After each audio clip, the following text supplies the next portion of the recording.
अभी हम लोग क्वेश्चन नंबर 27 देखने वाले हैं। 27 नंबर सवाल, 26 हम लोग बना चुके हैं।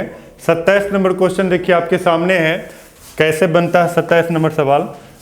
27 नंबर सवाल में कहता है निम्नलिखित प्राप्ति और भुगतान खाता 31 मार्च 2018 को समाप्त होने वाले वर्ष के लिए आय व्यय खाता बनाना है। क्या बनाना है? इनकम एंड एक्सपेंडिचर अकाउंट, है ना।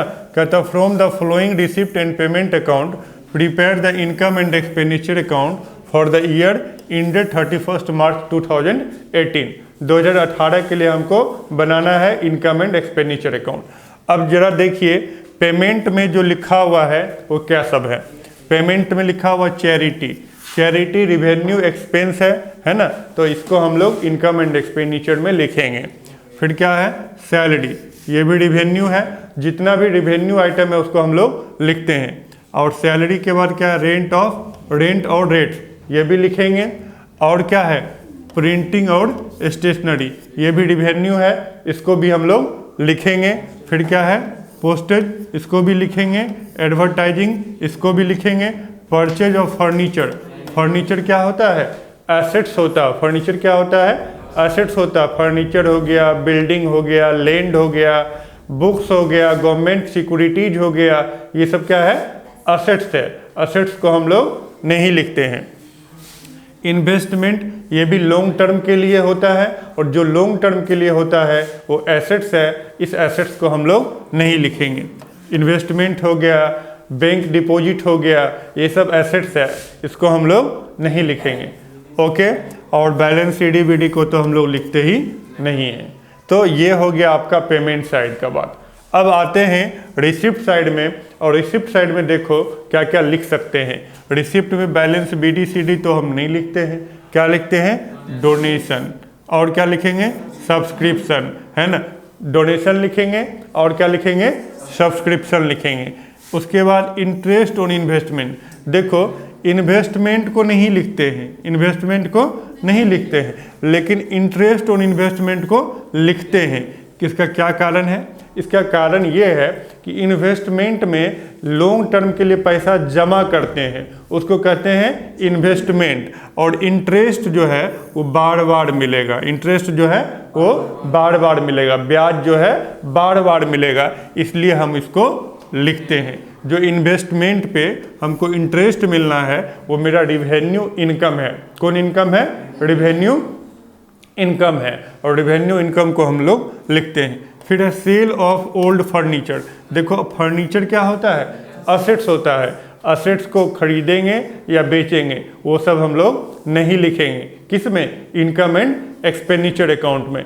इनकम एंड एक्सपेंडिचर अकाउंट कौन अकाउंट है? नॉमिनल अकाउंट है। कौन अकाउंट है? नॉमिनल अकाउंट है। और नॉमिनल अकाउंट का रूल होता है debit all expenses and losses, credit all income and gain. सभी खर्च और हानि को डेबिट करेंगे, सभी आय और लाभ को क्या करेंगे? क्रेडिट करेंगे। सभी आय और लाभ को क्या करेंगे? क्रेडिट करेंगे। तो इसलिए इनकम एंड एक्सपेंडिचर अकाउंट के डेबिट में खर्चा को लिखते हैं और क्रेडिट में किसको लिखते हैं? इनकम को लिखते हैं। लेकिन जैसे प्रॉफिट एंड लॉस अकाउंट बनाते समय सिर्फ रिवेन्यू आइटम को हम लिखते थे, कैपिटल आइटम को नहीं लिखते थे, उसी तरह से अभी हम इनकम एंड एक्सपेंडिचर अकाउंट जब बनाएंगे इसमें रिवेन्यू आइटम को लिखेंगे, कैपिटल आइटम को नहीं लिखेंगे। तो आइए अब इसमें नीचे कुछ दिया हुआ इंफॉर्मेशन है उसको पढ़ते हैं। कहता है 1/2 of donation is to be treated as income. कहता है ये जो डोनेशन है ये पूरा डोनेशन इनकम नहीं है। पूरा डोनेशन इनकम नहीं है। कितना है? 1/2। दान का आधा आय समझा जाए। दान का पूरा नहीं, कितना? आधा। तो दान जो है 8,000, इसमें से हम कितने लिखेंगे? 4,000 लिखेंगे, क्योंकि 4,000 जो है कैपिटल माना जाएगा। 4,000 क्या माना जाएगा? कैपिटल। आगे कहता है कि 100 रुपया है वेयर ओइंग फॉर रेंट, है ना। और 300 रुपया फॉर स्टाफ सैलरी एंड 50 रुपया for advertisement at the end of the year, है ना। क्या कहता? वर्ष के अंत में किराए का 100, कर्मचारी वेतन का 300, विज्ञापन का 50 रुपया बाकी है। क्या है? बाकी है, मतलब आउटस्टैंडिंग है। आउटस्टैंडिंग को हम लोग क्या करते हैं, जोड़ते हैं। क्या करते हैं, जोड़ते हैं। तो देखो किराया, देखो इसमें रेंट है, रेंट में कितना जुट जाएगा, रेंट में कितना जुटेगा, किराया में 100 रुपया आउटस्टैंडिंग है तो रेंट में 100 जुट जाएगा। फिर है वेतन में 300।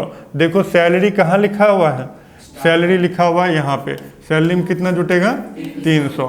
और सैलरी के बाद विज्ञापन में कितना जुटेगा 50 रुपया। देखो एडवर्टाइजिंग लिखा हुआ है, विज्ञापन में कितना जुटेगा 50 रुपया। ये सब बाकी है तो जोड़ देना है। आगे क्या लिखा हुआ है, कहता है interest on investment 525 had accrued but not received. कहता है कि इंटरेस्ट ऑन इन्वेस्टमेंट पे 525 रुपया बाकी है जो रिसीव नहीं हुआ। तो रिसीव नहीं हुआ तो बाकी है, तो मिलना चाहिए। किस पे बाकी है, इंटरेस्ट ऑन इन्वेस्टमेंट पे। कितने रुपये बाकी है 525। 2500 में कितने जुट जाएगा 525। बाकी है तो क्या हो जाएगा, जुटेगा। कितने जुटेगा 525 रुपये। ये हो गया, मतलब एडजस्टमेंट में अब कुछ बाकी नहीं है। अब हमको क्वेश्चन आपको समझ में आ गया होगा। इसी क्वेश्चन के बेस पे आपको आंसर करना 27 नंबर का। आइए हम लोग आंसर करते हैं 27 नंबर का।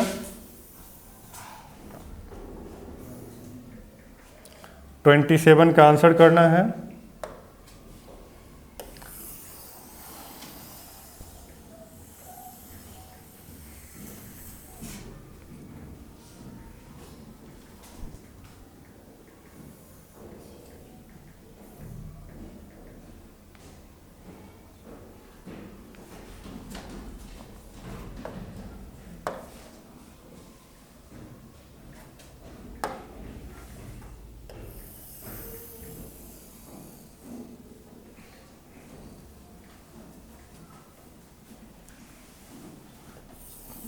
कॉलम बना लीजिए इसी तरह से जैसे बनाते हैं। कॉलम बनाने के बाद हम लोग फटाफट से जोड़ घटा के क्वेश्चन बना लेंगे। क्वेश्चन आप लोग समझ गए हैं, बनाने का प्रयास कीजिएगा तो आराम से बन जाएगा, है ना। इधर हम लोग क्या लिखेंगे,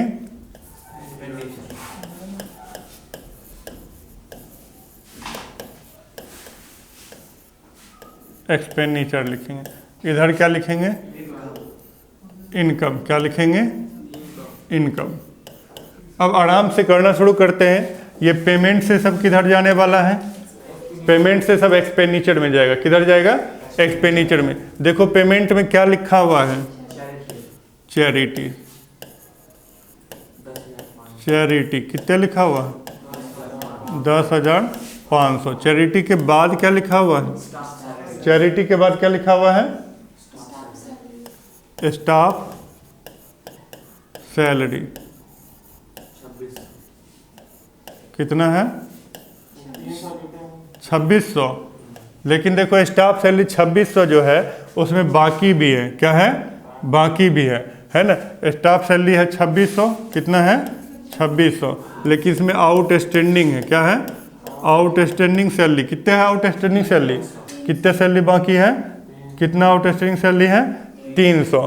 तो 300 रुपया जो बाकी है वो जोड़ देंगे और कितना लिखेंगे, कितना लिखेंगे 2900। कितना लिखेंगे 2900। अब क्या करेंगे, हाँ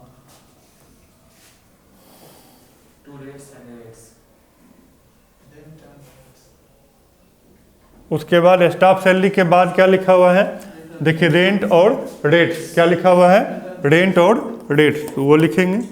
रेंट कितना लिखा हुआ है 1200। इसमें कुछ बाकी बकाया तो नहीं है,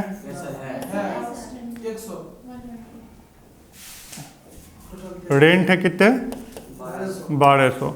इसमें आउटस्टैंडिंग है, आउटस्टैंडिंग रेंट कितने है 100। कितने हो गया 1300। रेंट के बाद क्या लिखा हुआ है,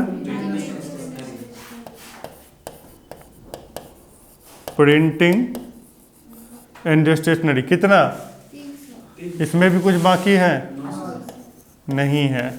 उसके बाद क्या है, पोस्टेज। पोस्टेज, पोस्टेज में कितना है 100। पोस्टेज के बाद क्या है, क्या है एडवर्टाइजमेंट।